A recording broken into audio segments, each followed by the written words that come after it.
Shut up and sit down.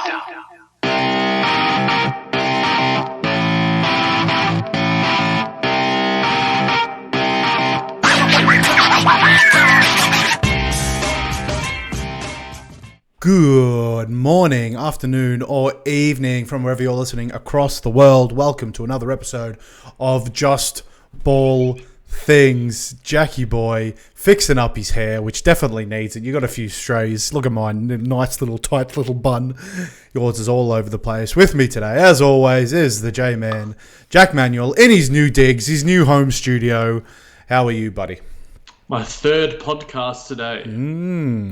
Pumping out the content at the J-Man JBT if you want to follow that. Lots of fire content regarding the Nets. Big win today against the Warriors. So yeah, good stuff. My name is Nick Busink, and mate, as promised, a new background every time we podcast. And you know, don't disregard. No, this is legitimate. You've got the certificate of authentication there. That is a legitimate Wizards jersey. Unfortunately, the player no longer plays with us. I realized, I think it was a couple of weeks ago, that I don't have a Beal jersey. Not one. I have got 3 or 4 Wall jerseys, which is just, well, they don't age well anymore. Yeah, so we get there. There'll be a Beal jersey up on there in no time whatsoever. I've got some big plans for my next background, so fingers crossed that can come through. All right, if you want to contact us on Twitter, at the JBT Nick or at the J-Man. Sorry, at JBT Nick or at the J-Man JBT on Twitter, if you'd like to follow us. We're also closely affiliated with OTG Basketball. They've got an awesome podcast network and news website. We can keep up to date with all things NBA. Make sure you give them a follow at OTG Basketball. We are on Facebook as well, facebook.com/justballthings. Give us a like and a follow there. Obviously, if you're hitting us up on the YouTube, make sure you like, subscribe, hit the notification bell so you know when we go live or when we have fresh content to release. And jbtpodcast@gmail.com, where you can email the show and we'll read them out, hopefully. Obviously, we haven't read out an email because we have not received them, but don't disregard that. All right, mate. First one here. On the Busick Manuel scale, for those of you who are new, this is a JBT-created scale that sums up how likely things are to happen in the NBA. We scale it on alternative fact, Wikipedia fact, Twitter fact, or just a straight up fact. Flip Twitter and Wikipedia. I got my own scale wrong. Never mind.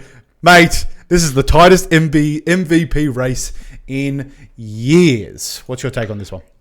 I mean, it might be the tightest MVP race ever, Nick. So I'm going to give this a fact because, 2017 MVP race was a pretty damn tight one. One that you thought was hotly contested, with Russell Westbrook obviously taking it out, averaging a triple-double. James Harden leading the NBA in assists. We had Kawhi obviously breaking out, LeBron dominating, and then Isaiah Thomas with his King of the Fourth heroics in Boston. This season, though, there was a gulf between those, though. There were clear gulfs between. They're in the conversation, but no one thought that Isaiah Thomas wasn't really going to win MVP. He got a few votes, but there was still a gulf between these players. I think that's... Anyway, sorry I interrupted you, but I think that's the main difference between this and that season. That's a good point. I think that... Well, look, a lot of people are making the argument that LeBron is in a gulf and in a tier of his own right now, but we are only 25 games into the season. I think that is going to fluctuate tremendously. Towards the end of the season is where LeBron really heated up last year, and Giannis really sort of solidified himself at the early points of the season. So, look, right now, all of these names have a decent enough case for the MVP. LeBron James, Joel Embiid, Kawhi Leonard, Nikola Jokic, Kevin Durant, Giannis Antetokounmpo, Stephen Curry. That's 7 names I listed off. And all of them, Giannis isn't going to win it. No. He has a case because he's producing the same numbers as he did last year. So maybe bring it down to 6.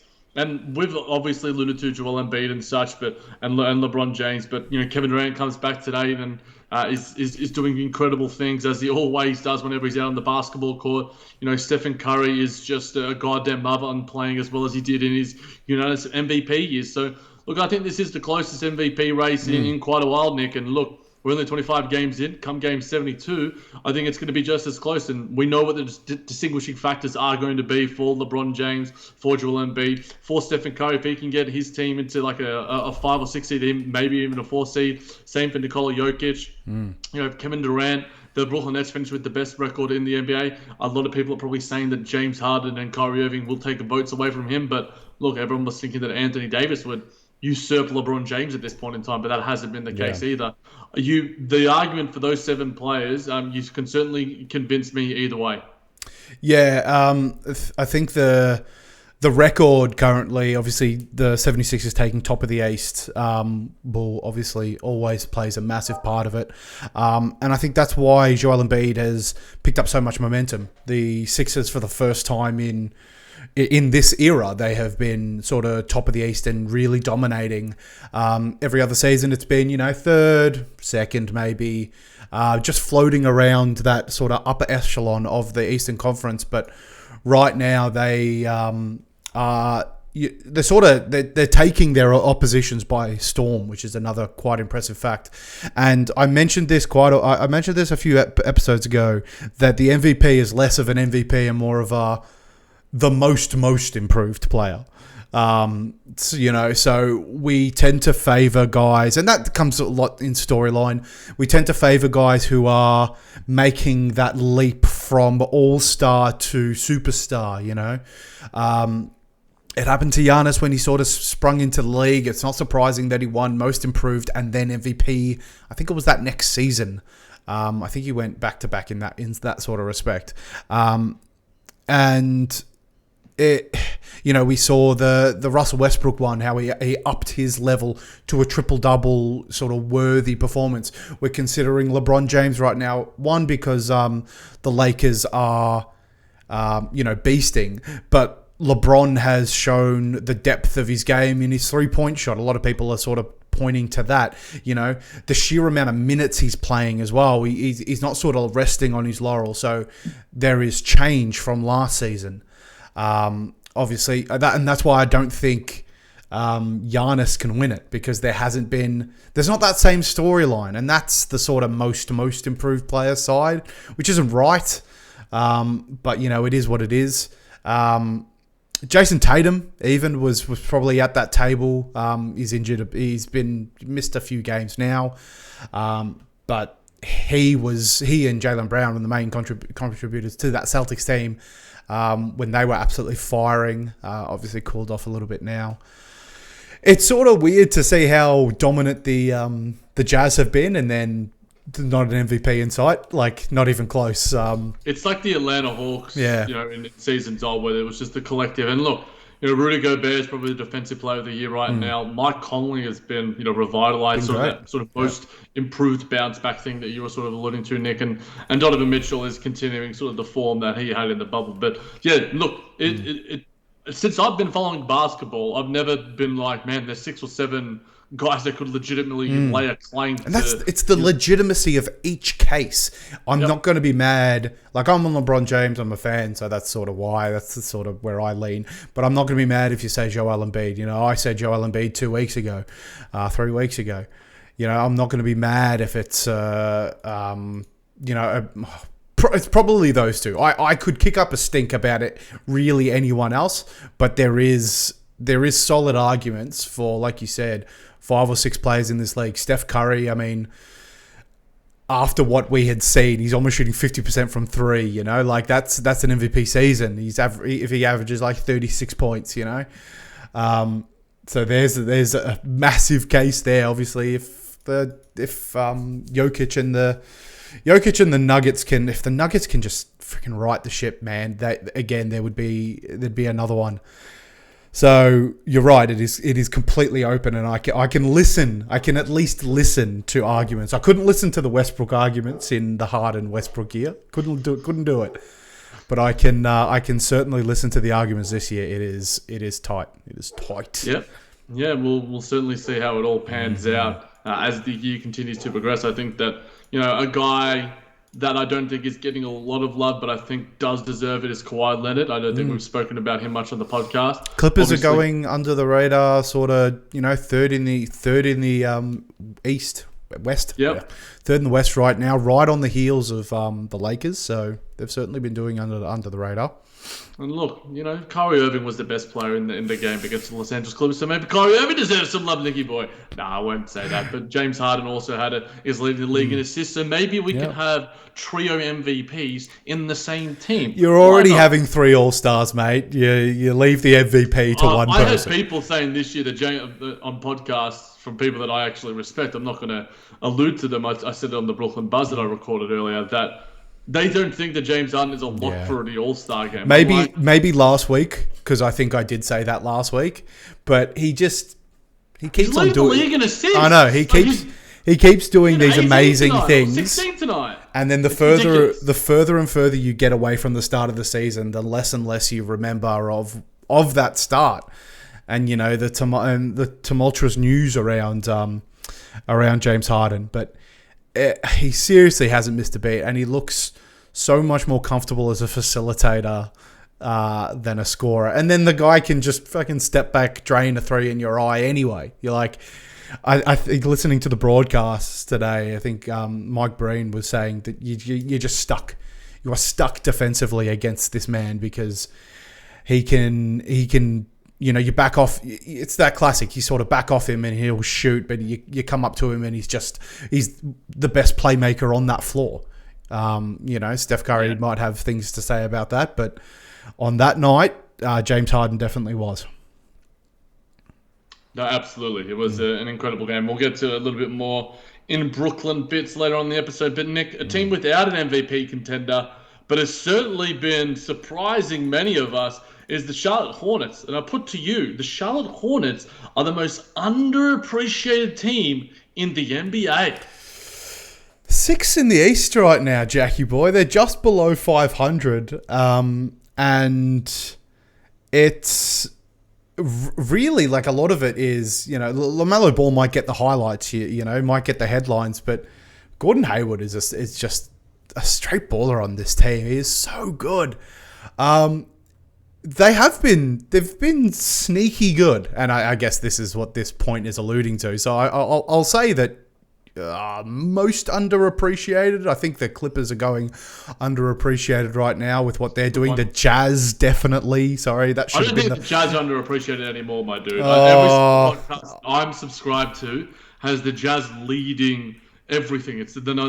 We spoke about them last week in terms of them being slept on. But I don't think referring to them as the Atlanta Hawks are, is much. I still think that is sleeping on them. They got bounced in the first or second round I still don't think that they're in a Lakers or Clippers tier because they lack wing talent and wing defense that I think is going to matter. Look, again, that's a discussion for another day. We'll stick to the Hornets because we're going to give some love to these lesser teams on JBT that some other podcasts might not do. And look, you are right, Nick. Gordon Hayward is playing like an all-star. It's tough to get him into the conversation, but he has been absolutely incredible for them. Terry Rozier the other night, I think it was against Minnesota, the game we're watching now, if not today, where he had an incredible performance. And his efficiency, he's gone from an inefficient guard in Boston to being damn near lights out from the perimeter and being ultra Mr. Efficient. Scary Terry again. It's great. It's not scary inefficient. It's scary efficient now. He's been absolutely awesome.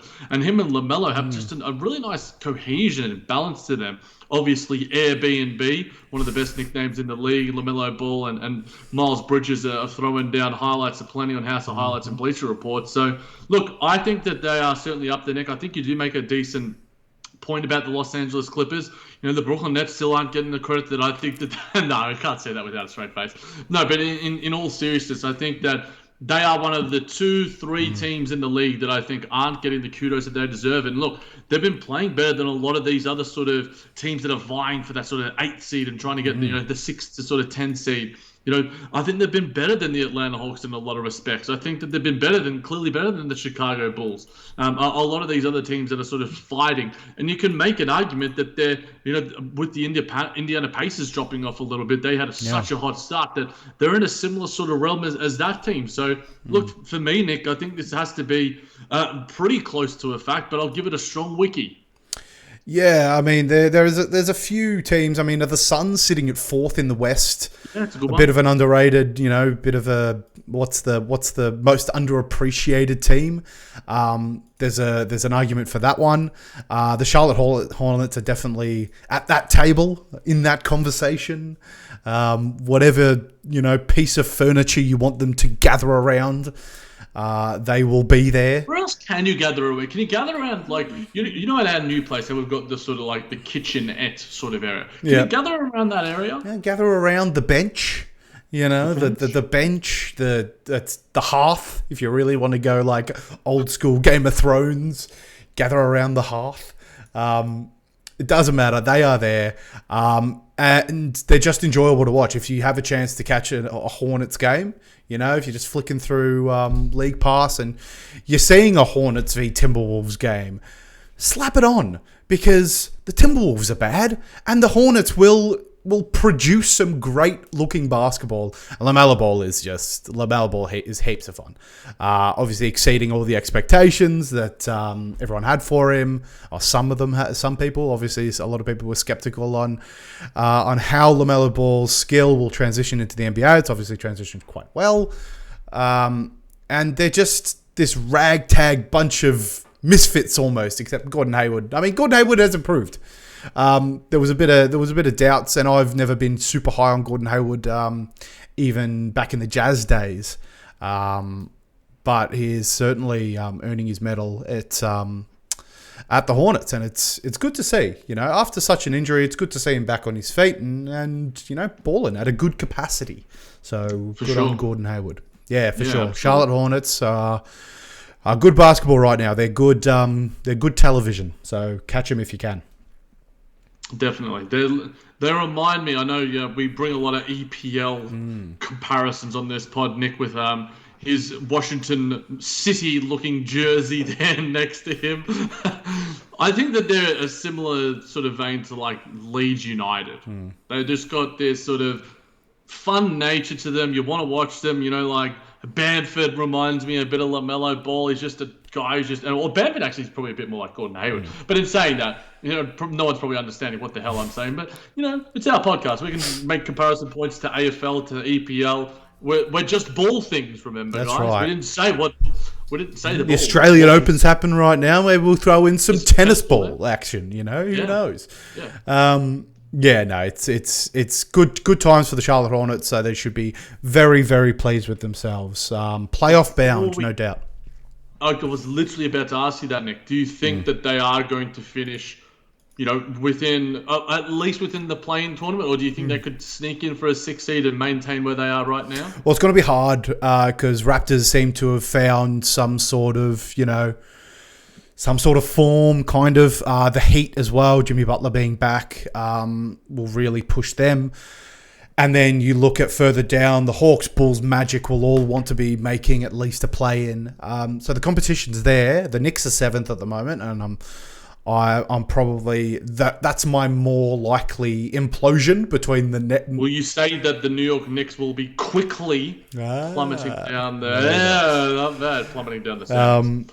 Well, possibly not quickly. They've done enough at the start of the year that they're just under 500 themselves. Do you get the joke that I'm saying? Yes. I forgot his first name. It's IQ. Emmanuel. It's like my last name. Yeah, there you go. For some reason, I was thinking Isaac. I don't know why I thought that. Anyway, I know it was Emmanuel. Yeah, it does Emmanuel start quickly. with an I, but yeah. I think that's why. I think that's why I put the two, because his nickname's IQ, and I'm just like It's probably Isaac.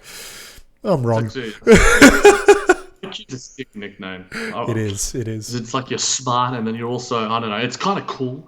But things that aren't cool, Nick, is the national anthem. And I put to you that the American national anthem is an important part of the NBA festivities. Jack, hell of a segue there. Way to piss off a lot of people. Good job. We obviously come from Australia, where the national anthem is not as forced down our throats as American leagues, because it's not played at every game. It's played at the finals, sure. Obviously, Anzac Day, we've got our national holidays and it's played there as well. So obviously the point that we're going to make is that it's unnecessary at every single basketball game. You know, I'm happy for it. This is why I'm gonna put this one as a fact. A fact. So it is an important part of the NBA festivities. It's important to the NBA festivities being, you know, All-Star. You know, it should be played before the All-Star game, because this is it's a game that sort of unifies the entire National Basketball League. It's all of America, you know. So that's when you play it. The finals, everyone in America is watching. It's beyond the team, you know, if that makes sense. Whereas, you know, if you're tuning into a Minnesota Charlotte game, for example, which you should be doing, it's less about the country and more just about the teams. You know, it's just a regular season game. You know, and it's the same thing with, you know, I've heard, and obviously we haven't grown up in America, but they play them at sort of little league games and, you know, and amateur, and maybe not amateur games, but like lesser sporting events. And, you know, maybe that's okay, again, with finals, if it's an important sort of occasion, but just a regular game. I mean, half the players don't care about regular season games. So why would you have that sort of level of importance tied to the national anthem? You know, it does belittle the national anthem, which is, you know, one of my things. Like, you overplay it and tends to like lose its meaning, I guess. I don't know, but this is just sort of where I'm coming from. It's something sacred that should be used at, you know, at big occasions, things of big national importance, and, you know, big sporting events are that national importance. Regular season game in the middle of January is not, you know.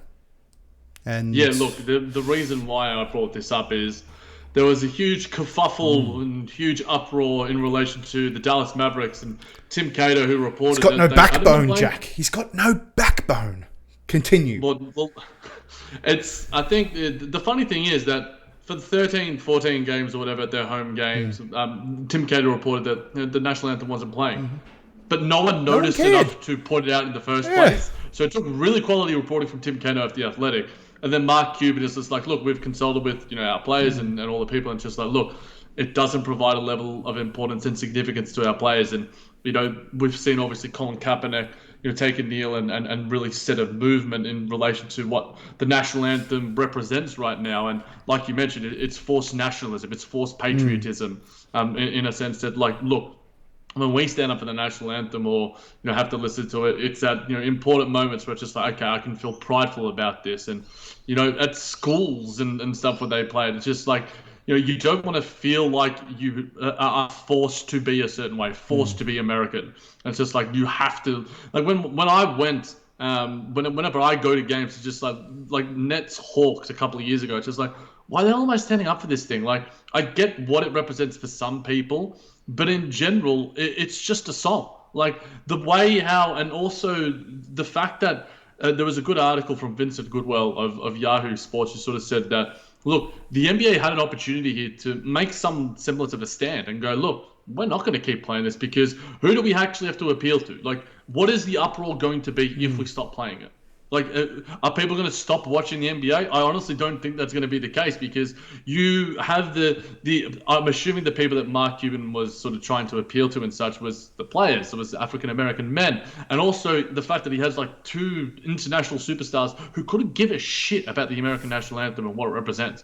I know I don't at all. And look, to me, the most important and big national anthem moments have come from, like, you know, Marvin Gaye and Mariah Carey and these people, and also stupid moments that we see on TV from Fergie and from, you know, The Simpsons and stuff. And look, do we want to listen to one of those, Nick? Because this is, to me, what the national anthem is. It's for if you can't have fun with it, like, I thought that's when I remember the national anthem, was when it's a, you know, a bit of fun, and it's just like, again, the All-Star game.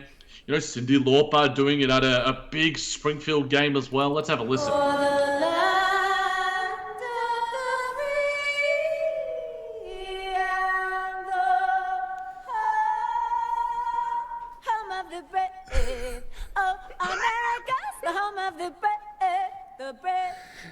The little flourish at the end. It's the end of every single one. Oh, God.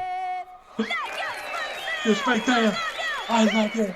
Thank you, Cindy Lauper. I mean, it pokes fun at, I guess, exactly that. You know, the flamboyant sort of finishes at the end of the national anthem. But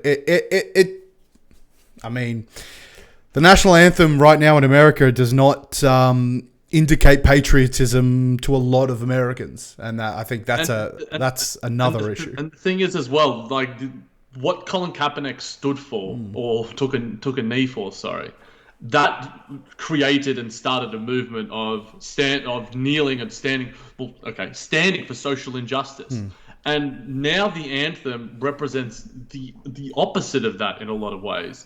It represents, Trump and Pence and these people being like, if you guys don't stand up, we're not going to game. And Mike Pence goes to an NFL football game and then leaves because people are kneeling. And it's just like, what the hell is right? Like, and we see that there is a greater uproar for a goddamn song than there is for an insurrection of the most sacred building and sacred place in the political sphere in America. And we see, what politicians are standing for right now in the impeachment trials that were somehow, I don't want to get into it, Nick, but it's a means of like just nationalist brainwash, and it pisses me off to no end. And look, if there are listeners that disagree with us, cool. I'm happy to have a healthy discourse about it. And I know that Myers Leonard has said that what the national anthem means to him, and how it represents his brother and his family and people who have served for the army and the armed forces. I get that totally, but I also think that it's bigger than that now. It's always been bigger than that, and to think that and I guess you bring your own meaning to certain things as well. So who am I to say, and who are we to say being two Aussies? But look, at the end of the day, the greatest national anthem moment in NBA history happened at 2018 All-Star Game.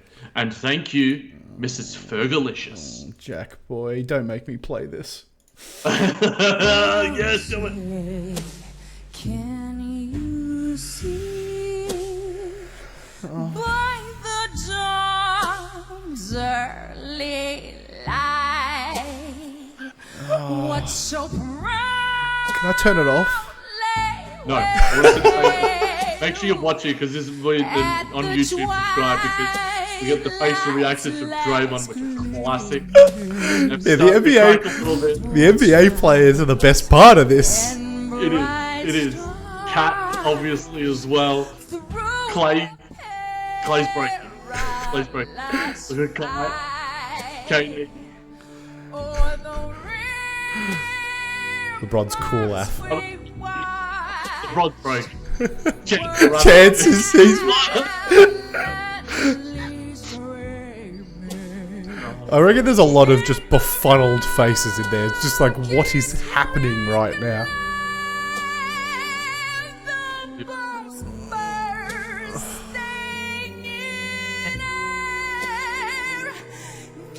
There's a point where creative license goes too far, Jackie boy. I don't disagree.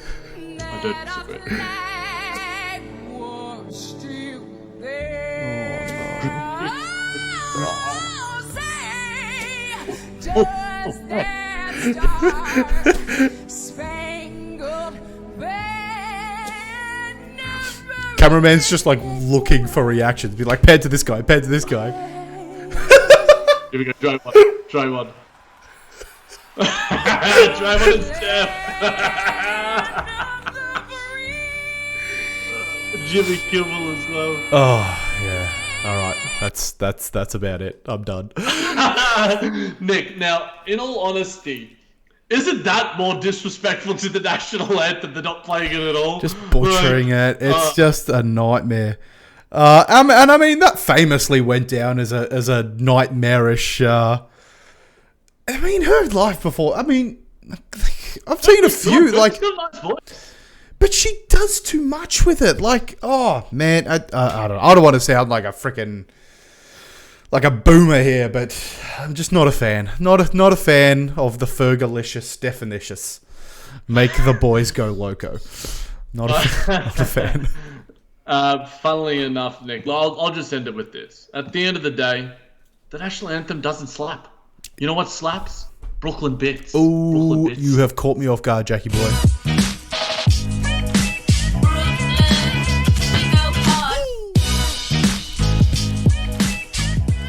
Jack, I thought you were going to hit me with the, you know what slaps? The French national anthem, because that does slap. Does it? I think it's the Brisbane theme song. So if you remember, Right. So in the Saints? no, that's St Kilda. Yeah, it is. Shit. How does it Why am I going? No, that's South. That's We are the pride of Brisbane town. We wear Brisbane. maroon. That slaps. slap. That Yeah, slaps. There's a few national anthems that slap, and I must admit, when the American anthem is done right, I do enjoy it. When it's done right, I do enjoy it. I mean, the Australian one, I'm not a fan of. But you know, nationalism goes beyond material possessions. It's not about a day. It's not about a flag. It's not about the people who are waving Australian flags out of their cars. They're probably not the people you really want to get to know. You know, like it's the same as American flags. Like the over nationalistic people, it's just they're cringe. They're cringe, and that's a generalization. But I don't care. Jackie boy, let's talk to Brooklyn Bits. Oh, I had a segue. I'm sorry. Go. You stole it. All right, give me the segue anyway. You know who I do want to get to know, Nick? And that's Kyrie Irving. Yeah, very nice, very nice. See, I've had two good segues, and one of them you stole from me. But in saying that, Nick, the talk surrounding Kyrie Irving isn't a concern. Now, the reason why I bring this to you was because Kevin Durant on his podcast was asked about, Kyrie Irving and all of his antics off the court, and we know about that. We've spoken about Kyrie plenty on JBT as well as The Buzz and all the other OTG podcasts. But is the talk, Nick, quote unquote, air quotes, a concern? Holy crap, that's crossover on Kawhi Leonard. Like, Kyrie, I was saying this on The Buzz today. I forget how many awesome plays Kyrie Irving has because it is so regular. And I forgot that, like, that crossover on maybe the best defender with Draymond Green that we've seen, since we've been alive. I'm just like, dude, it's insane. And look, Rachel Nichols on the broadcast today was saying that Kyrie's godfather was saying, and who is a notable NBA, I shouldn't just say godfather. Say Rod Strickland, that's right. Saying that he's the most skillful player to ever play basketball. I'm like, whew, that's spicy. But, like, look at him. There's cause. And we're talking skillful, right? We're not talking about, buckets on the board. We're talking about there is a skill set in basketball, handles, dribble, shooting, whatever it may be. And I obviously the case is the mean of all of those skills is just the greatest ever. And, I mean, he's probably the best handler of the basketball in the game, possibly ever. There's definitely an argument there. So, high praise from the family of Kyrie Irving. But continue, sorry. Bit of a tangent. Look, I just think that it's easy to analyze what Kyrie Irving's his misgivings and what he says that is controversial, but it almost overshadows his just God-given immense talent. And what he has done, the game against the Clippers, the most important probably performance of the Brooklyn Nets season, and against one of the best teams, he was the best player on that night. Tonight against the Golden State Warriors in another big national game, some of his highlights in the second half were just like the step back three, the layup package. I put out on Twitter, and I stand by this statement. He has the greatest layup package of any player in the history of the NBA. He is goddamn incredible when he. A Jordan layup package is good though. They're like I don't think he has the dexterity and maneuverability and creativity that Kyrie Irving does. And I'm probably biased like Rod Strickland is. Kyrie Irving's like a family member to me. And but you're just looking at some of these plays right now for those that are watching us on YouTube.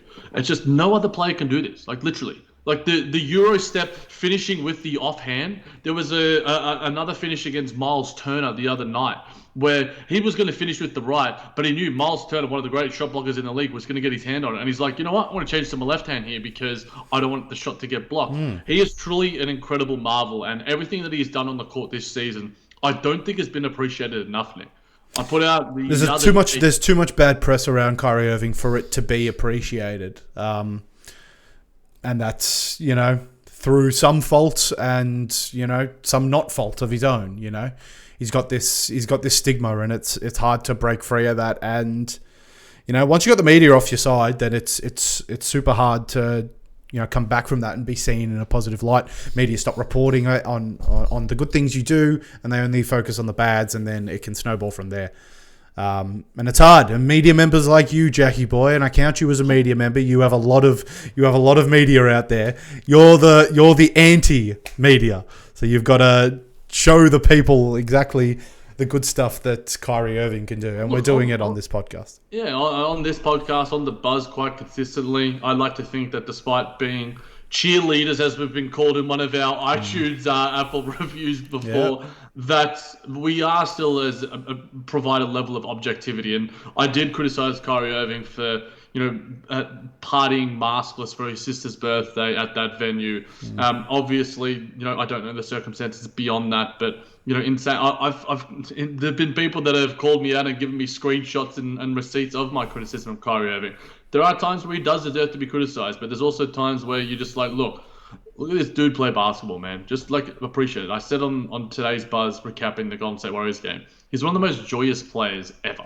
Like he just brings a level of creativity and artistry to basketball that few players, if any player, does. It's just like, how do you do that? Like I'm left with my mouth agape watching Kyrie Irving play basketball game after game after game, and I will say, people that were saying to trade Kyrie Irving for some role pieces around James Harden and Kevin Durant, I really like Kyrie Irving today also being as forthright to the media, and the headline was basically him saying, look, I said to James Harden the other day, I think it was like Wednesday, he's like, you're the point guard now, I'm the shooting guard now. And I'm just like, cool. That's why James Harden's averaging 18 assists, and it allows Kyrie Irving to do what he does best. And a guy we love on this podcast who's it's not 18, is it? He had 18 assists, I think, tonight, but he's leading the league, I think, with like 11.3 or something. 11. But yeah, and Isaiah Thomas was also saying how him able to play shooting guard allows Kyrie Irving to utilize his best skill set, which is shot making. He is an incredible shot maker. Like, there are shots that he makes that Kevin Durant or James Harden can't. And that's saying something when they are two of the other three maybe best shot makers with, I don't know who else, LeBron James and Nikola Jokic. He's just incredible. And I think that his basketball prowess and his basketball abilities and everything that he does on the court is often not appreciated enough. Well, you've got three of the greatest shot creators in basketball on your team.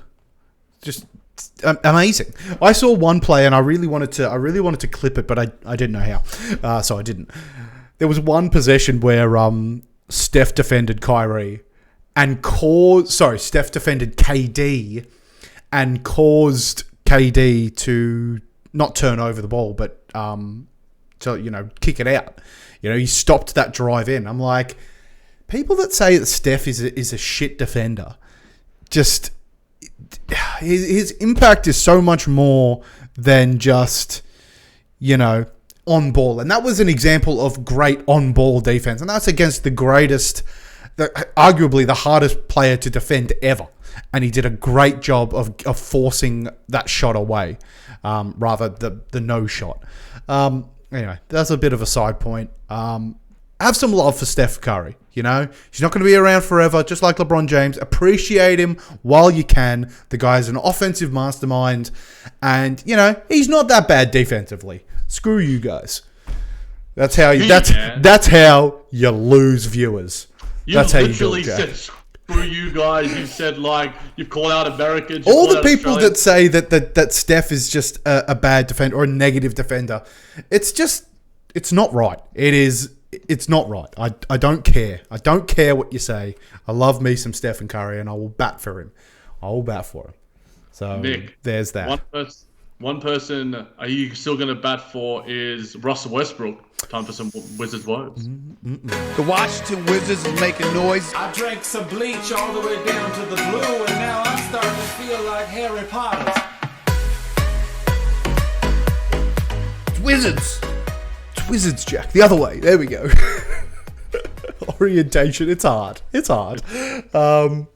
Yeah, so Wizards woes, Jackie boy. There was some, there's some interesting comments coming out of NBA Tonight. Is that the TNT? NBA on TNT. NBA on TNT. Yeah. Should we just hear it from? Yeah, we'll just hear it from the big man himself. Let's go. Let's do this. Okay, no, because you said no. I said he's the 5th best guard in the league.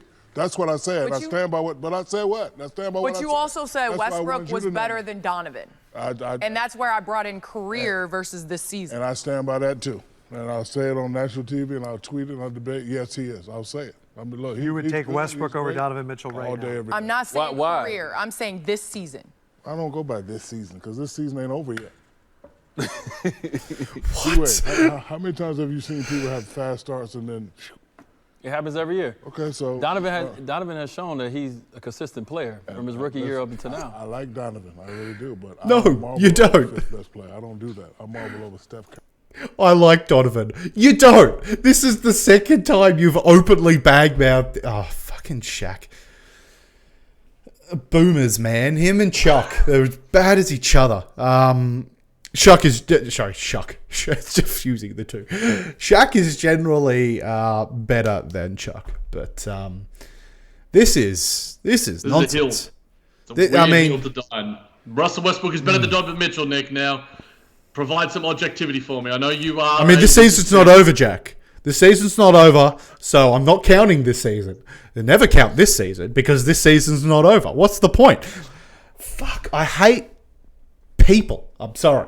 I'm sorry to all people out there. Angry on this podcast, Nicholas. Wow, wait. Now, while you compose yourself, I'll provide some objectivity and some analysis to this take. Now, Russell Westbrook has had 2 good games this season. One of them came against my Brooklyn Nets. Yes, it did. Donovan Mitchell has been an all-star, has played at an all-star caliber level player, a level player. He has been immense. He has been shooting the lights out. His passing has increased exponentially. You know, driving and kicking. You know, man, he's had some goddamn fine highlights. And this discussion reminds me of a discussion we had on a podcast last year where we were comparing Jamal Murray and Russell Westbrook, and how I was saying that the trajectory is heading upwards for Jamal Murray while it is heading downwards for Russell Westbrook. It is continuing to go down for Russell Westbrook. And Donovan Mitchell is only getting higher and higher and higher. And he's not even the best player on his team. You know, you can make an argument that Mike Conley's had a better season than him, and Rudy Gobert might be the MVP of the Utah Jazz right now. But to even think that Russell Westbrook is better than Donovan Mitchell, it's a weird hill to die on, for Shaq. I'm just going to put it that way. Admitting you're wrong can sometimes be liberating, the big Aristotle. Just do it. Like, I've done it a million times. A couple of seasons ago for the Hot Take Marathon on OTDBasketball.com, I said the Washington Wizards would finish with the 2nd seed. I was absolutely flamingly wrong with that take.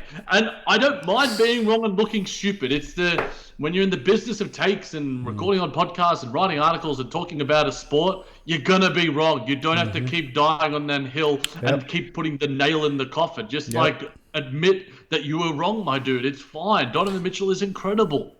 I mean, I'll bring up one of the things that I said. I said, you know, the differences between when we traded and the difference between John Wall and Russell Westbrook. And I said, Russell Westbrook can still bring it defensively.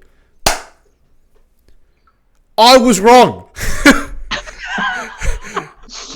I was very wrong, and you called me out on it almost instantly. You're just like, no, they are not the same. Someone has been injured, I think, as well, Nick, but yeah. Sure, yep. But, you know, I sort of remember Russell Westbrook a little bit more favorably. Maybe it's because the highlights, you know, the steals and the blocks get highlighted.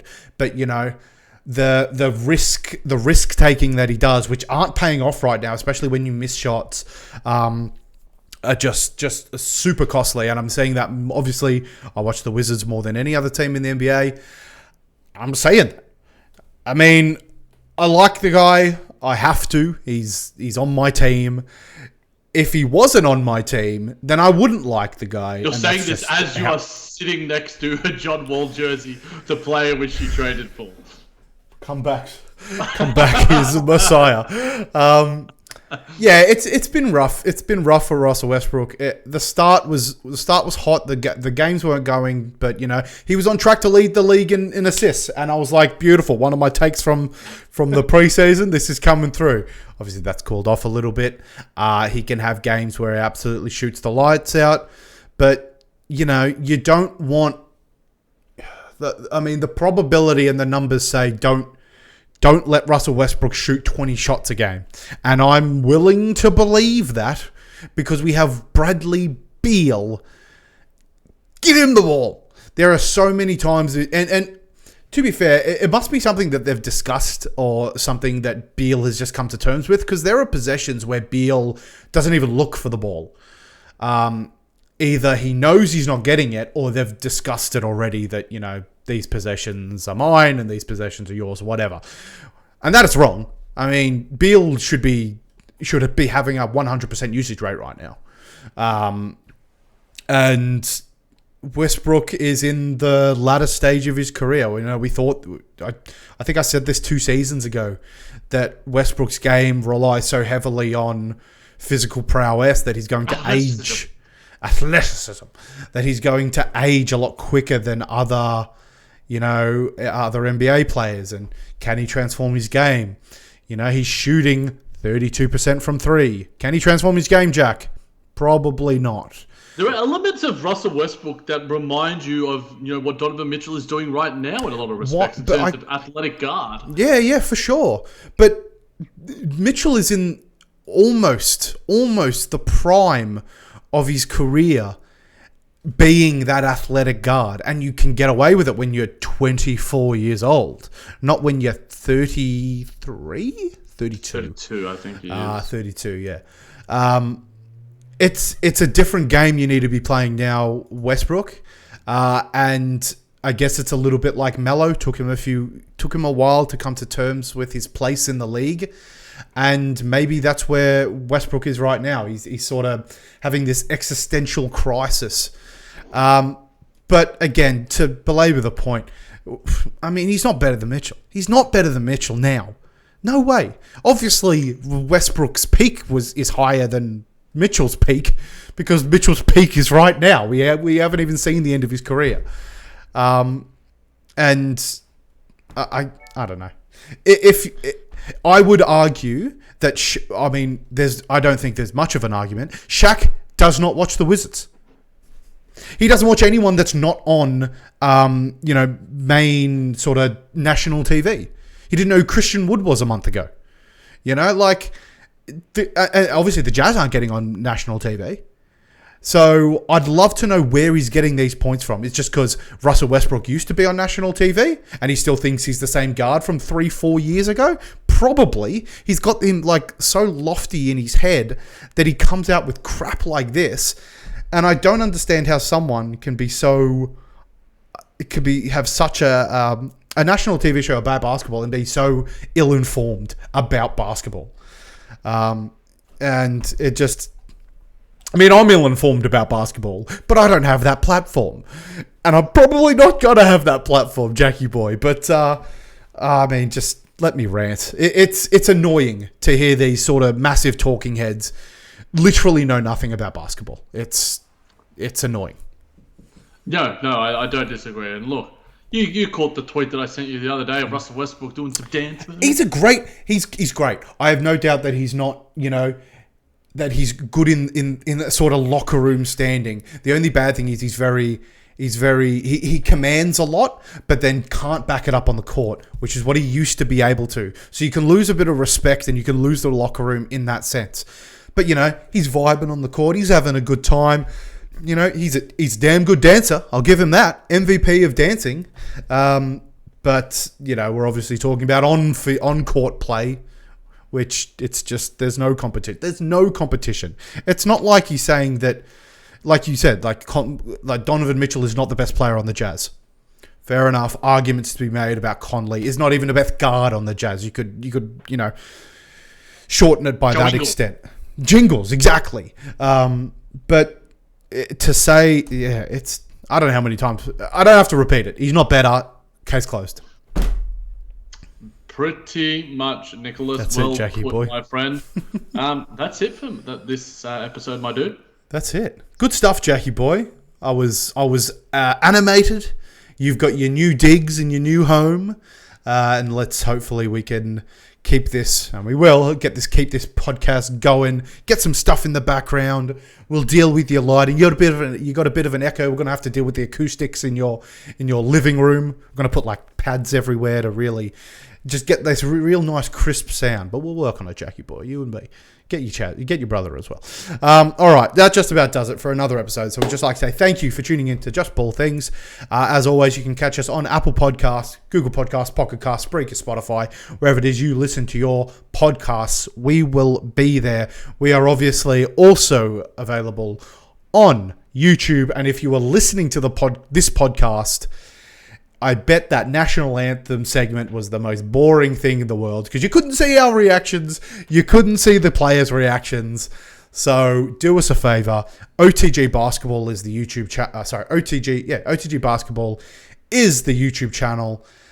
Make sure you give them a like, give them a subscription, hit the notification bell, all of those things so you can make sure that when fresh content comes out, by the OTG network, which is not just JBT. It is a whole bunch of other stuff as well. So all your basketball needs will be met. So remember, it's you guys that make the show great. So we appreciate any and every post heading our way. So until next week. Keep balling, superstars.